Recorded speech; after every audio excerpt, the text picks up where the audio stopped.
My dear students welcome to my channel Ghore Ghore English. चलो आरो एक ग्रामार सेट प्रैक्टिस करी आमरा, जार फले तुमी सहजेई माध्यमिके एवं स्कूलेर प्रतिटी क्लासेर इंग्लिश एग्जामे ग्रामार खूब सुंदरभावे सल्व करते पारबे। प्रथमे appropriate form of the verbs एखान थेके सिलेक्ट करते हबे। এখন যখনই তুমি appropriate form of the verbs select करबे তোমাকে একবার বুঝে নিতে হবে এটা কোন টেন্সে আছে। আমি খুব ভালোভাবে খুঁজে দেখলাম যে এই ভার্বগুলো তো ব্র্যাকেটের মধ্যে আছে, কিন্তু ব্র্যাকেটের বাইরে দেখো তো কোনো ভার্ব পাওয়া যায় কি যেটা কোন টেন্স মানে প্রেজেন্ট পাস্ট কি ফিউচার ইন্ডিকেট করবে। আমি দেখতে পাচ্ছি এখানে একটা ভার্ব রয়েছে স্টেইড, আবার দেখো এখানে একটা ভার্ব রয়েছে ফরগট, যেগুলো বোঝাচ্ছে ফরগেটের পাস্ট ফর্ম ফরগট, স্টে মানে থাকা তার পাস্ট ফর্ম কি স্টেইড, এগুলো ক্লিয়ার বলে দিচ্ছে যে পুরো ব্যাপারটাই পাস্টে আছে। দ্য লিটল নাইটিঙ্গেল, ছোট্ট নাইটিঙ্গেল পাখিটি তার মোস্ট বিউটিফুল গানটা গেয়েছিল। দেখো যেহেতু টোটালটা পাস্ট, সিং প্রেজেন্ট ফর্মে রয়েছে, হ্যাজ সাং প্রেজেন্ট পারফেক্ট, এরা কেউই পাস্ট না, পাস্ট এইটা, তাহলে উত্তর কোনটা হবে? এই স্যাং হবে। তাহলে আমি এখানে কি লিখে দেবো? স্যাং। এবারে সে যখন সুন্দর গানটা গেয়েছিল নাইটিঙ্গেল পাখি, তখন চাঁদ সেই গানটাকে শুনেছিল এবং সি বলতে কি চাঁদ ভুলে গিয়েছিল। তাহলে যদি এই সাবজেক্ট দ্য মুন অ্যান্ডের পরে সি দিয়ে যদি ফরগট ভার্বের পাস্ট ফর্ম থাকে, তাহলে নিশ্চয়ই এখানেও কি হবে? পাস্ট ফর্ম হবে। আর যেহেতু পুরো ব্যাপারটাই কিসে রয়েছে? পাস্টে, তাহলে আমি কোনটা নেব? হার্ড। HEAR, হিয়ারের পাস্ট ফর্ম কি? হার্ড। অর্থাৎ নাইটিঙ্গেলের গানটি চাঁদ শুনেছিল এবং সে ভুলে গিয়েছিল। তাহলে এখানে এটা here present form, is hearing present continuous, দুটোই প্রেজেন্ট হবে না, হবে কোনটা? হার্ড। তাহলে আমি এখানে কি লিখে দেবো? তোমরা লিখে দেবে এখানে কি? হার্ড, HEARD, যেটা কিনা হিয়ারের past form. And she forgot the sun in the east, রাত কেটে গিয়েছে, পূব আকাশে কি সূর্য উঠছে, কিন্তু সূর্য যে উঠেছে চাঁদকে যে চলে যেতে হবে, অর্থাৎ সূর্যকে স্থান দেওয়ার জন্য চাঁদকে আস্তে আস্তে বিলীন হতে হবে, কিন্তু চাঁদ ভুলে গিয়েছে, সে মুগ্ধ হয়ে শুধু নাইটিঙ্গেলের গানটা শুনছে। তাহলে forgot the sun in the east and stayed in the sky, এবং সে আকাশে থেকেই গেল। কে? চাঁদ। কেন থেকে গেল? সে যেতে চাইছে না। কেন যেতে চাইছে না? কারণ সে নাইটিঙ্গেলের ওই গানটা শুনতে চায়। শি ওয়ান্টেড কন্টিনিউয়াসলি কি? শুনতে। তাহলে এই যে টু ইনফিনিটিভ, টুর পরে ভার্ব, সাধারণত বেশিরভাগ ক্ষেত্রে কি হবে? To listen. তাহলে কোনটা হবে? ভার্বের এই প্রেজেন্ট ফর্মটা হবে, কারণ টুর পরে উড লিসেন, লিসেন এগুলো হবে না। তাহলে সে আকাশে থেকেই গিয়েছিল নাইটিঙ্গেলের ওই গানটা শুনতে চায় বলে। তাহলে আমি এখানে টুর পরে ভার্বের প্রেজেন্ট ফর্ম কোনটা নেব? লিসেন। আমি লিসেনটা লিখে দিলাম। এবারে দেখো fill in the blanks with appropriate articles and prepositions. The road was very dusty, রাস্তাটা ছিল প্রচণ্ড ধুলোয় পরিপূর্ণ, and full dash hard Stones, এবং রাস্তায় অনেক শক্ত পাথরে রাস্তাটা পরিপূর্ণ ছিল। এই যে ফুল ড্যাশ, আমরা কি বলি? Full of energy, full of money, full of power, full of beauty. তাহলে ফুল থাকলেই তোমার আনন্দের ফুল মনে ফোটা উচিত, যে তোমার নাম্বার কিন্তু ফুল হবে, একদম পরিপূর্ণ নম্বর পাবে। ফুলের পরে সবসময় কি দিতে হবে? Full of. অর্থাৎ রাস্তা পরিপূর্ণ ছিল, ফুল অফ হার্ড স্টোনস, শক্ত পাথরে রাস্তা পরিপূর্ণ ছিল। আর যেহেতু রাস্তা শক্ত পাথরে পরিপূর্ণ, তাই এই the poor children, a poor মানে গরিব না, অর্থাৎ বেচারা, হ্যাঁ, হেল্পলেস, অসহায় বাচ্চাগুলো সত্যি খেলার কোনো জায়গা ছিল না। তাহলে তাদের ছিল না কোনো জায়গা, অর্থাৎ রাস্তায় তারা খেলতে পারছে না। হ্যাড নাও, এখন নো হোয়ার, কোনো জায়গা নেই, খেলতে পারার মতো কোনো জায়গা নেই, খেলার কোনো জায়গা নেই। তাহলে এখানে কি হবে? টু। ঠিক আছে, তারা যে খেলতে চায় সেই খেলার মতো কোনো জায়গা নেই, তাহলে কি হবে? To play. কেন না? যেহেতু রাস্তাটা খুব পাথরে পরিপূর্ণ, এই কারণেই তাদের আর রাস্তায় খেলা সম্ভব নয়। আর যে বাগানে তারা খেলতো সেই বাগানটাও বাগানের মালিক কি করে দিয়েছে? পাঁচিল দিয়ে পুরো সারাউন্ড করে দিয়েছে। সেটা কে? একটা দৈত্য। ঠিক আছে, সেই দৈত্য চায় না বাচ্চারা তার বাগানে খেলুক, তাই সেই কারণে, আর যেহেতু রাস্তা পুরো শক্ত পাথরে পরিপূর্ণ, তাই তাদের খেলতে পারার কোনো জায়গা নেই। সেই কারণের জন্য, তাহলে এখানে কি হবে? ফর মানে কি? জন্য। ফর দ্যাট রিজন, এই কারণে তাদের খেলার কোনো জায়গা নেই। দেখো ডু অ্যাজ ডিরেক্টেড, অর্থাৎ ব্র্যাকেটে ডিরেকশন দেওয়া থাকবে, and according to that directions আমাকে চেঞ্জ করতে হবে। Iron is one of the most useful metals. Metals মানে কি? ধাতু। এই যে জিনিসটা দেখছি ওয়ান অফ, আমি এর নাম দিই ওয়ান অফ ক্যাটেগরি, এবং ইউজফুলের আগে একটা মোস্ট ইউজ হয়েছে। কেন জানো? কারণ ইউজফুল এটাকে সি লেভেলে ভেঙে উচ্চারণ করতে হচ্ছে, ইউজফুল। তাই ইউজফুলেস্ট যেমন টলেস্ট করি, ইউজফুলেস্ট করা যাবে না। তার জন্য আমাদের এখানে সুপারলেটিভের জন্য মোস্ট দিতে হয়েছে, মোস্ট ইউজফুল। যদি কম্প্যারেটিভ করতাম তাহলে ইউজফুলার যেমন টলার, গ্রেটার, ইউজফুলার করা যাবে না, তখন মোস্টের জায়গায় কি দিতে হতো? মোর। আর যেহেতু মোস্ট ইউজফুল সুপারলেটিভ রয়েছে তাই তার আগে অবধারিত দি থাকবে। কিন্তু যদি ওয়ান অফ কথাটা না থাকতো তাহলে কিন্তু iron is the most useful metals আর থাকতো না, শুধু মেটাল হতো, মনে রাখবে। কিন্তু কেন মেটালস রয়েছে?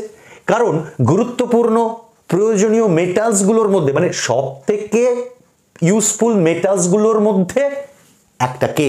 আয়রন। ঠিক আছে?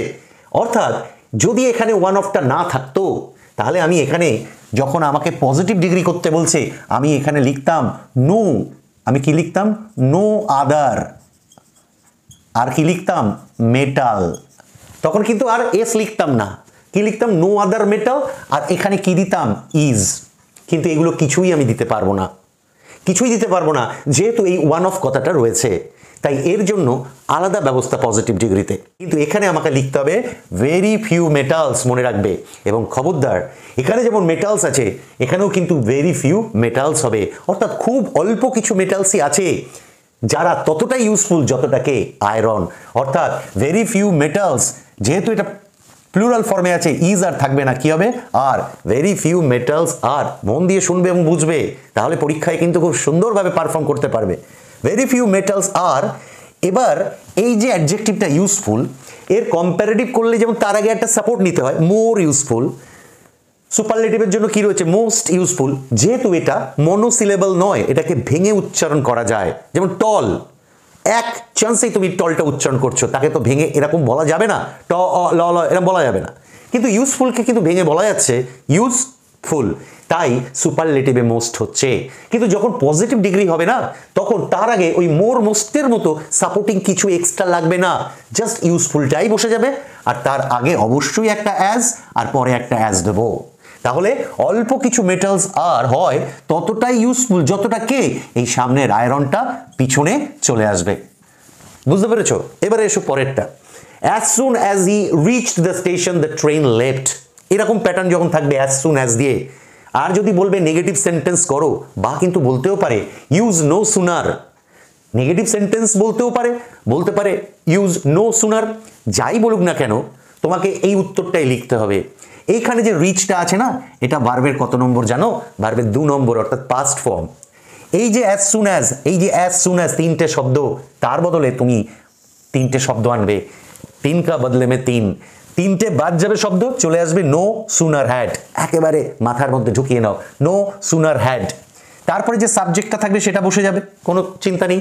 নো সুনার হ্যাড হি, তার পরবর্তী চেঞ্জ কোনটা? এই যে ভার্বের 2 নম্বর দেখছো, যেহেতু আমি এখানে হ্যাড লিখেছি, হ্যাড মানে কি? পাস্ট পারফেক্ট হলে ভার্বের কত নম্বর হবে? 3 নম্বর। তাহলে এখানে তোমাকে ভার্বের কত নম্বর করতে হবে? 3 নম্বর। তাহলে রিচের 3 নম্বর কি? Reached, reach, reached, reached. এখানে পার্থক্যটা বুঝতে পারছো না, কারণ V2 আর V3 দুটোই রিচড। যদি এখানে ওয়েন্ট থাকতো, গো ওয়েন্ট, তাহলে কিন্তু স্পষ্ট বুঝতে পারতে ওয়েন্টটা হয়ে যেত কি? গো ওয়েন্ট গন। এখানে কিন্তু গন হয়ে যেত। কিন্তু এখানে রিচড 2 নম্বর ফর্মও রিচড, 3 নম্বরও রিচ। তাহলে এটাই লিখবো। লিখে আমি কত দূর অবধি যাবো? একদম যতক্ষণ না কমাটাকে না দেখছি ততক্ষণ যা আছে লিখে দিব। দেখো দ্য স্টেশন লিখে দিলাম। এবার তৃতীয় কাজ কি? কমার জায়গায় তোমাকে একটা দ্যান লিখতে হবে। জানো স্টুডেন্টসরা কি ভুল করে? দ্যানের জায়গায় তারা দ্যাট লেখে, আবার অনেকে THEN দেন লেখে। তুমি দেন লিখবে না, দ্যাটও লিখবে না, কি লিখবে? THAN, দেন। তাহলে 3টে জায়গায় খেয়াল করবে। অ্যাজ সুন অ্যাজ এর জায়গায় লিখবে নো সুনার হ্যাড। তারপরে যা আছে লেখার পরে যেই দেখবে ভার্বের পাস্ট ফর্ম রয়েছে ওটাকে পাস্ট পার্টিসিপল V3 করবে। এক্ষেত্রে দুটো একই হচ্ছে, কারণ রিচের পাস্ট আর পাস্ট পার্টিসিপল ফর্ম একই। তারপরে আবার যা আছে লিখতে থাকবে। কতক্ষণ লিখবে? যতক্ষণ না একটা কমার দেখা না পাচ্ছ। যেই কমার পরে নতুন করে ক্লজ শুরু হচ্ছে, এই কমাটাকে উঠিয়ে দিয়ে তুমি কি দেবে?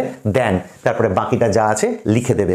পরেরটায় দেখো ভয়েস চেঞ্জ বলছে, he has to ওবে his teachers, অর্থাৎ তাকে তার টিচার্সদের মান্য করতে হবে। যখন দেখবে ভার্বের আগে এরকম টু রয়েছে তখন কি করবে, ভয়েস চেঞ্জটা এই জায়গাটাতেই করতে হবে। তাহলে প্রথমে অবজেক্টকে তাকে মান্য করতে হবে, কাদেরকে, হিজ টিচার্স, পুরোটা আগে চলে আসবে। এই হিজের কিন্তু কোনো চেঞ্জ হবে না। হিজ টিচার্স চলে এলো সামনে, হিজ টিচার্স। হিজ টিচার্স আসার পরে যেহেতু দেখো এখানে হি থার্ড পার্সন সিঙ্গুলার ছিল বলে হ্যাজ হয়েছে। তোমরা জানো হ্যাজেরা দুই ভাই, হ্যাজ হ্যাভ। যেই এখানে টিচার্স প্লুরাল হয়ে গেল তখনই হ্যাজটা চেঞ্জ করে আমি কি করে দেবো, হ্যাভ।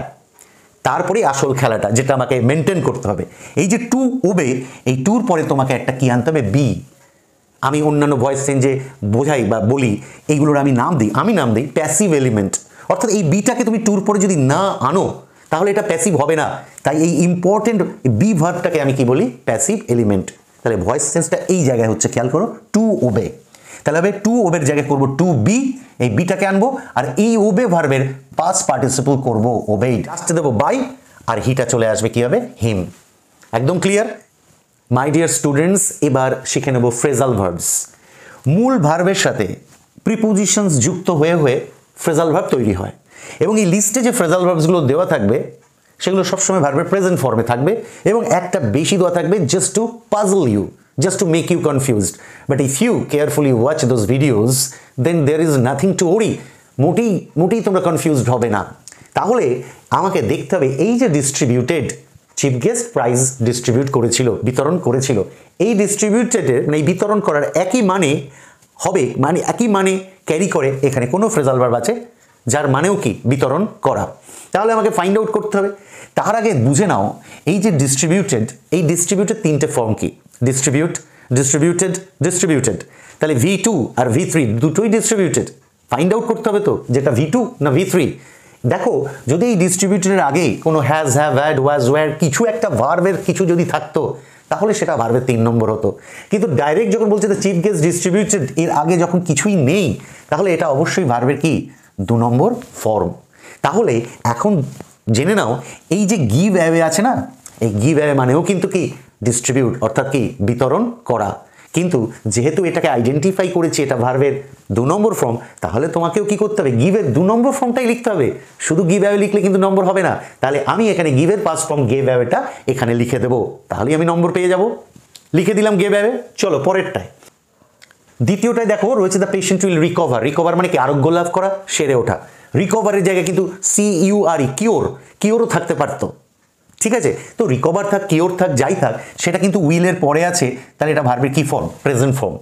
রিকভার মানে সেরে ওঠার ফ্রেজাল ভার্ব কে জানো, কাম রাউন্ড। এটাই জানতে হবে, এটার মানেটাও জানতে হবে, আবার এই যে ফ্রেজাল ভার্ব কাম রাউন্ড এটার মানেও যে সেরে ওঠা, দুটো জানলেই আমি মিলিয়ে দিতে পারবো। কিন্তু একে যেমন যেহেতু রিকভারটা প্রেজেন্ট ফর্মেই আছে, তাহলে আমি এখানে কাম রাউন্ডটাই জাস্ট লিখে দেবো উইদাউট এনি চেঞ্জ। এবার শেষেরটা এসো, you should arrive in time. শুডের পরে যে ভার্ব আছে সেটাও ভার্বের কি হবে, প্রেজেন্ট ফর্মই হবে। তাহলে তোমাকে কিন্তু সময়ে পৌঁছতে হবে, অ্যারাইভ, অ্যারাইভের জায়গায় রিচ থাকতে পারতো। You should appear in time, you should come in time, অর্থাৎ একটা পৌঁছানোর ব্যাপার থাকবে, ফিউচার। তাহলে অ্যারাইভ মানে হচ্ছে পৌঁছানো, অ্যাপিয়ার মানে কি পৌঁছানো, কাম পৌঁছানো, তোমাকে টাইমে রিচ করতে হবে, পৌঁছানো। যাই হবে না কেন ফ্রেজাল ভার্ব কি হবে, টার্ন আপ। এবং এক্ষেত্রে অ্যারাইভ যেহেতু ভার্বের প্রেজেন্ট ফর্ম, এই টার্ন তার কোনো চেঞ্জের প্রয়োজন হবে না, যেমন আছে তেমনই আমি এখানে কি বসিয়ে দেবো, তাহলেই আমার কিন্তু উত্তর সঠিক হবে, and I will get the number. লিখে দিলাম টার্ন আপ। এইভাবে যদি প্রপারলি লিখতে পারো 3টে সলিড নম্বর, ভাবা যায় একদম অঙ্কের মতো নম্বর তোমরা পেয়ে যাবে, আর ভালো নম্বর পাবে, ভালো কিছু করবে জীবনে, এই প্রত্যাশা তোমারও থাক, তোমাদেরও থাক, আমারও থাক। এই প্রত্যাশা নিয়ে আজকের মতো ভিডিওটা শেষ করছি। ভালো লাগলে অবশ্যই সাবস্ক্রাইব করবে, বেল আইকনটাকে প্রেস করবে, আর লাইক, কমেন্ট, শেয়ার করবে।